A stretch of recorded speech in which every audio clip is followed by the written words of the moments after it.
these are just some warm-up activities. These are exponential equations, and we haven't had any sort of demonstration on how to solve exponential equations, but sometimes you can pretty much figure out the answers or solution to an exponential equation just by a little bit of work where you write each side of your equation as this with the same base.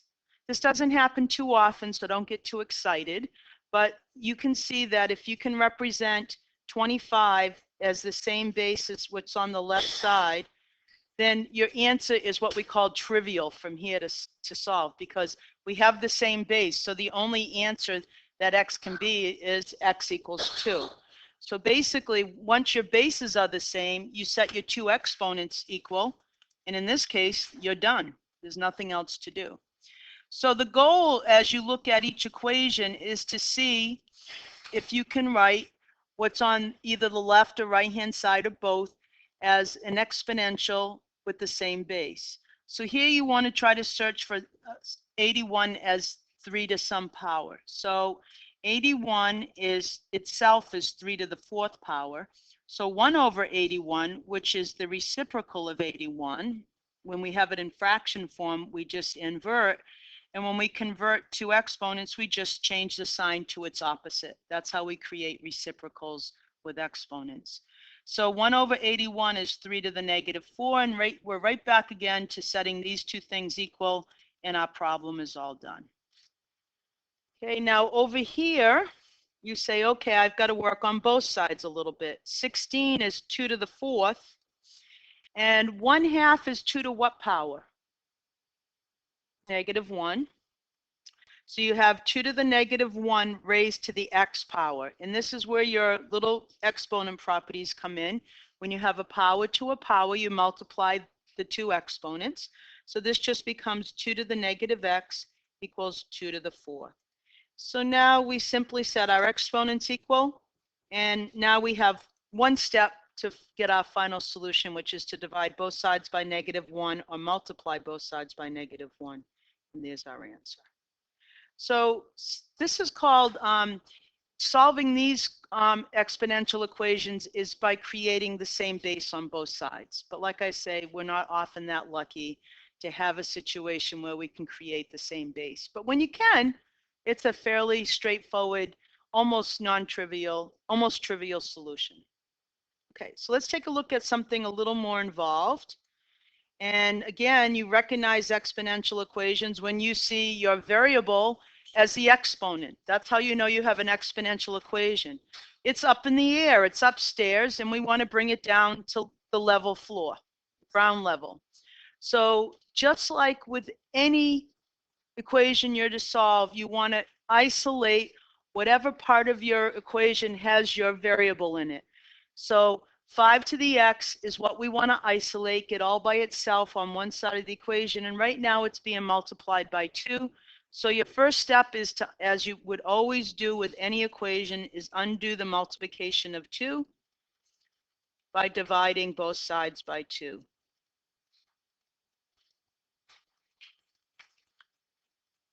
Okay, that's what we would do if that said 2x equaled 50. We would just divide both sides by 2. And again, every time you solve an equation, you're using inverse operations. So when we're dealing with exponential and log equations, they are inverses of each other. So the first thing we do here is we divide both sides by 2, and we get 5 to the x equals 50. Okay.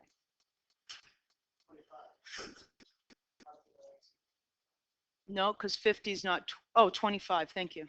Thank you. I was going to say, this is a little easier in the first class. All right. Now, we just solved this equation. We know the answer is 2. Okay, we know the answer is 2. However, I want you to imagine we had something here like 5 to the x was 17.135 or something you couldn't solve by making 25 5 to some power.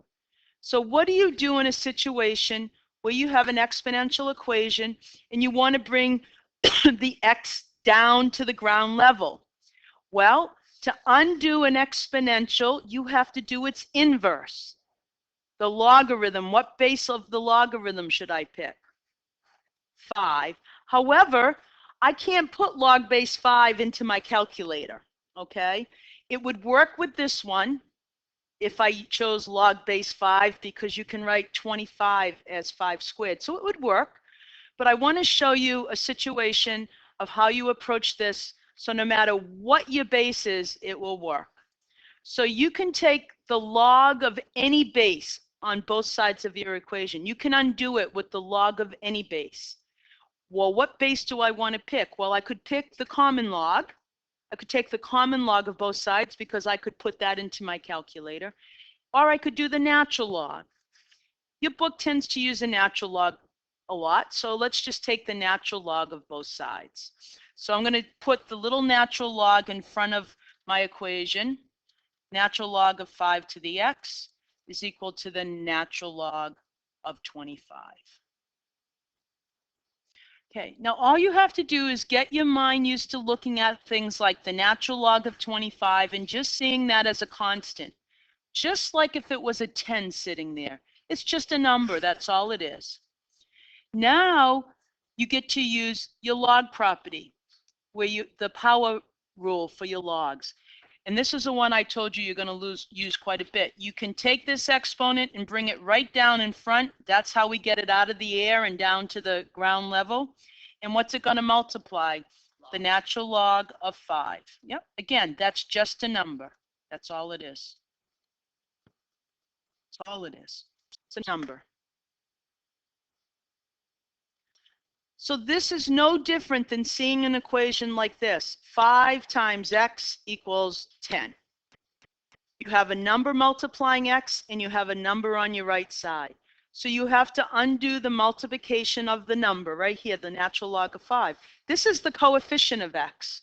So you divide both sides by the natural log of 5.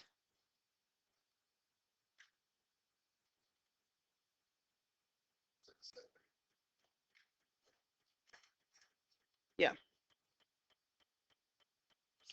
It's actually step 4. We simplified by using the log property. Okay. The power rule. Step 3. Now we're dividing both sides by natural log of 5. So x equals the natural log of 25 divided by the natural log of 5. And you throw that into your calculator, and we know the answer is going to be 2. But I just want to prove it to you that 25 divided by the natural log of 5.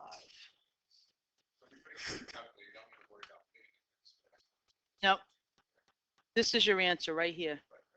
Okay.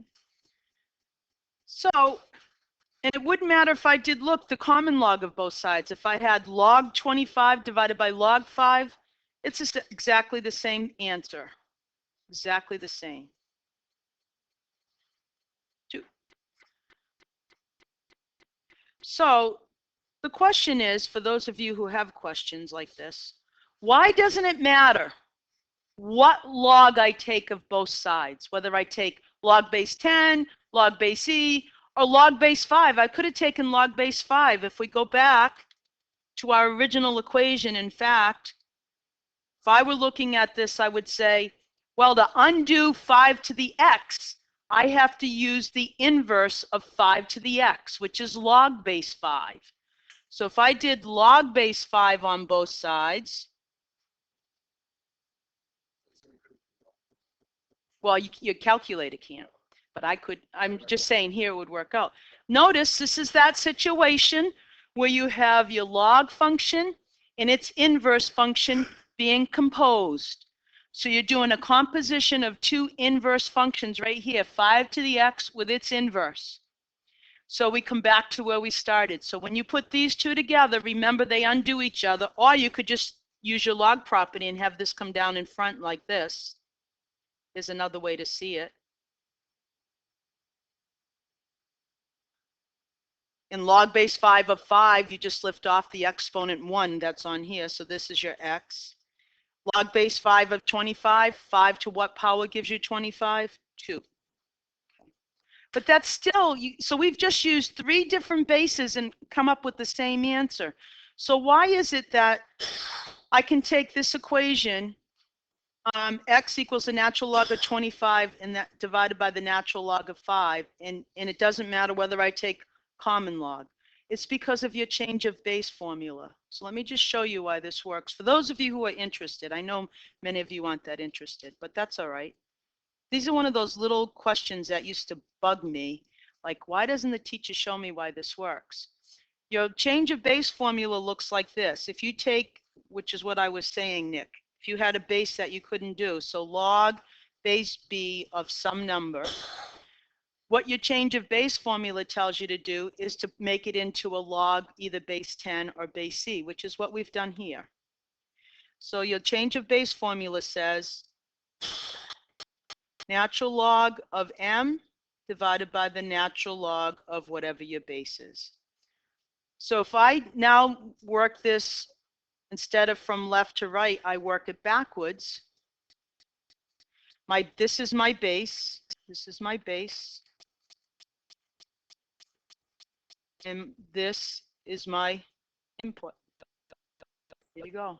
And the answer to that is 2.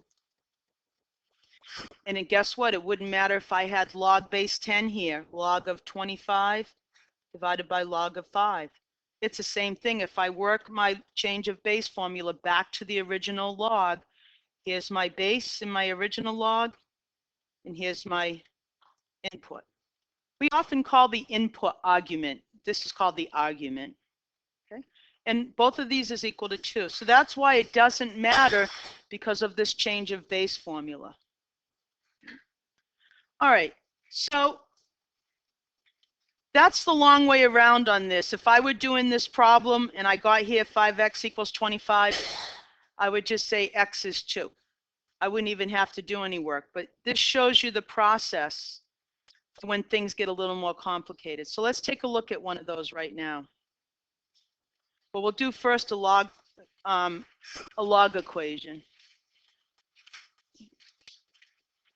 Again, you don't have any trouble identifying log equations because you see the big letters log in the equation. So I'm going to change the last step and I'm going to put in a step 0 right here.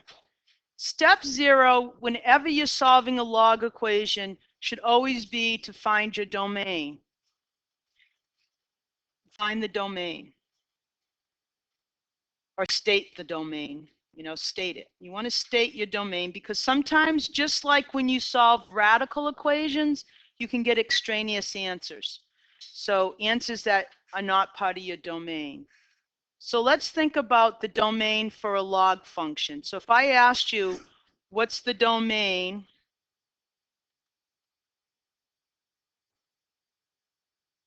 for any function that looks like this? What would you tell me? What's the domain of a log function? All real numbers. I hear one answer. Do I hear anything else? All positive numbers. Okay. Anybody else want to take a shot at it? Okay. So how do you think about this? There's a couple of ways you can think about it. You can think about just the graph of a log function.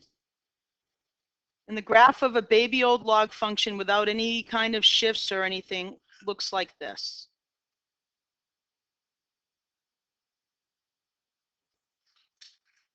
Goes through 1, 0 because its inverse always went through 0, 1. Its inverse being an exponential with the same base. That looks like this. And it reflects over the line as all inverse functions do of y equals x. So if you don't have a clear idea of a log function in your brain, which is always the 4th quadrant in the 1st quadrant, which means the domain is always all positive numbers, then think about the exponential function, which I think is what Jasper was thinking about. He knows that the exponential function has a domain of all real numbers, but remember, when you have inverse functions, your domain and range switch spots. So the range of your exponential is always above the x-axis. The range of your exponential is positive numbers, so the domain of your log function is positive numbers. So when we do step 0, we want to look at our input here, our argument. Let's call 5x as our argument. We want 5x to be greater than 0. So that means x has to be greater than 0. So when you get your answer, you got to make sure your solution is greater than 0, that it's a positive number as well. Now you can't just always say that if I get a negative answer that it's no good, because if I had something here for my argument at like x plus 4, for example, and I got the answer -3, -3 plus 4 gives me a positive number. So you can't just like automatically cross off a negative answer. You have to start right at the beginning and take your input, make it greater than 0, and solve that inequality. And this is your domain. The domain for this function is all positive numbers. If I had a function like this, log base 5 of x plus 4 equals some number, I don't care what's over here, how would I find the domain of this function? The exact same way I found it here. I take my input on my argument here. My argument is x plus 4. And I say, when is that greater than 0? This is greater than 0 when x is greater than -4. So as long as my answer that I get to this equation is greater than -4, I'm okay. All right, so you always should be looking at the domain at step 0 for log functions. Why didn't I worry about it when I was doing exponential functions? Because the domain for exponential functions are all real numbers. No problem. It's just log functions I've got to have a little extra going on up here to check my answer. Now down here, notice I said step 4, check your solution and its domain. Well, it's probably nice to have the domain right at step 0. So if you get an answer that's not in the domain, you know it's no good. All right? Nope. It's just your input. Your domain is just the input into your function. And my input here is 5x. Right. And then I need that input. I need to make sure that that input is always positive. That's all I have to worry about. All right. So the same exact first step as our equation we just looked at, the exponential equation. 2 is multiplying our log. So we want to isolate our log, get the logs all by itself. So we divide both sides by 2, and I get log of 5x equals 2. Now notice this 2 cancels with the 4. It doesn't do anything. Sometimes I see, let me just do this so it's not as confusing. I'm going to divide this by 2 and that by 2. The 2 cancels with its common factor of 2. If there was a 2x in here for the argument, you'd never would touch the argument in here. It's 2 over 2, which is 1. You can't touch anything inside those parentheses. All right. What's the base on this log? 10, right? When you don't see it, it's understood to be the common log right there. So sometimes it's kind of nice to put it in until you get used to it. I know it's hard to get used to it sometimes. So you're going to have a huge sigh of relief, because to solve a log problem, all you do is rewrite it as an exponential, which is really easy. You take your base, there it is. 2 is your exponent, and it equals 5x. Notice the input into your exponential equation is the output of your log equation. The input into your log is the output into your exponential. They just switch spots. So look at this, how easy this is to solve. It's just a baby linear equation now when x is 20. Done. You can go back and check it. 2 times log of 5 times my answer is 20 is supposed to equal a 4 on this side. 2 times the log of 100 is 4. The log of 100 is 2. 2 times 2 is 4. You're a happy camper. Okay. So every single log equation, most of them, don't require a lot of work. Sometimes you'll see in one of your problems I gave you, it's a little more work. But for the most part, you just take your log equation and you rewrite it as its equivalent exponential equation. Because you have all the information you need. You know your base, you know your exponent, and then you solve for the argument, the x in the argument. All right? So this didn't require any log properties or rules at all. So let's take a look at, we had these three properties for logs. We said if we take the log of a product with the same base, it's the sum of those logs. If we took the log of a quotient, it's the subtraction of the logs. If we take a power to a power, a log raised to a power, that power comes down in front and multiplies the log that's left. The two exponents here are multiplied, r and log base b of u. Those are both exponents. So this one comes in handy quite a bit. I told you when we did this property that we would use this quite a bit. You'll use this quite a few times today. And when we start looking at applications on Wednesday and Friday, you'll use this quite a bit. So let's see how we use a property here. Well, again, if I have an equation with logs in it, I'd like to see if I can get the logs all on one side of the equation. So I could try to use one of these properties to condense them. We want to get them to one log. So the first thing I'm going to do, it's just like an equation where you have variables on both sides. You want to just add the logs, get the logs on one side of your equations by adding log base 2 of x. So we get 2 equals log base 2 of 4x plus log base 2 of x. So the first thing you check out is that your bases are the same. Since my bases are the same, it means I can squish these back together as a single log by using the product rule right up here. I have log base 2 of 4x plus log base 2 of x, and that's the same as log base 2 of the product. So I can rewrite this as one single log. I can condense them to be log base 2 of 4x times x. And notice I can write 4x times x as 4x squared. So there's my log equation, just like I had a minute ago. And I take a big sigh of relief and say, oh, thank goodness, I can rewrite this as an exponential equation. I'm just going to keep my base, the 2 that's my base, as red so that you can see the different 2's here. So I can rewrite it as 2 to the second power is equal to 4x squared. Just rewrite it as an exponential equation. And 4 equals 4x squared. Divide both sides by 4. 1 equals x squared. And I never trust myself with little baby quadratics like this. I always factor.